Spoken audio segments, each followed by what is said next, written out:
Good afternoon and welcome to the May 15 edition of Success by Association Live. This issue is sponsored by the Greenville-Pitt County Convention and Visitors Bureau and the Fayetteville Area Convention and Visitors Bureau. We thank them for their steadfast support of AENC. Today's article was written by Andy Robinson and is reprinted with permission. The article is entitled Succession Planning, Leading by Sharing Power. In 1986, I killed my first nonprofit organization. That wasn't my plan. In fact, there wasn't any plan. When our vibrant, all-volunteer nonprofit was ready to hire its first employee, the board chose me. With staff in place, our group took a big step forward. More programming, new audience, bigger impact. While I was merely running the organization, the board, which had been deeply engaged during the all-volunteer phase, gradually slipped away. As I realized much later, this was my mistake. By doing everything myself, I left little room for others to participate.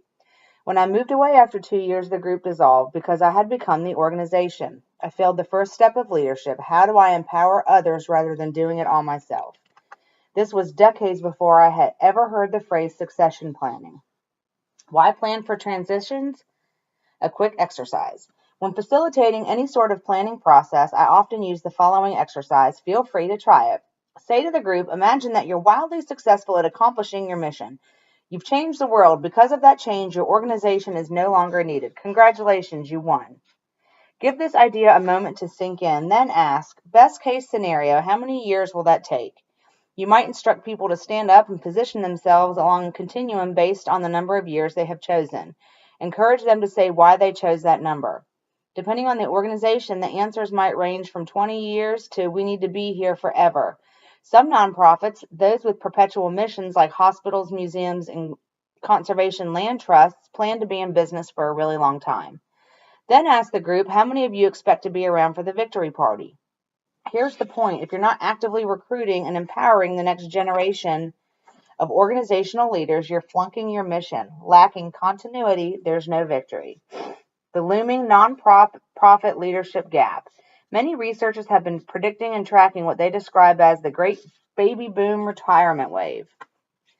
The Daring Lead, a 2011 national study prepared by Compass Point, 74% of nonprofit executives surveyed had already given notice to their employers or anticipated leaving their jobs within 5 years. Opportunity and Change, a 2017 report by the Boston Foundation and then Third Sector New England, notes that 78% of nonprofit leaders across New England expect to leave their positions by 2020. This includes executive directors, other leadership staff, and board members. In the face of massive leadership turnover, the same study reports that 70% of nonprofit organizations don't have a succession plan. Yikes. Why are we failing at this? I observed entrenched leaders who feel threatened by transition planning, which they experience as a threat to their power. Who wants to become a lame duck? Others are hanging on until retirement. Giving modest nonprofit salaries, this can take a while. Some long-term executive directors may be doing the work of 2 or 3 people, which creates financial challenges when it comes time to replace them. Speaking as one boomer to another, here's what I would say gently but firmly. Dude, it's time to step aside and let the next generation take charge. Start planning for that.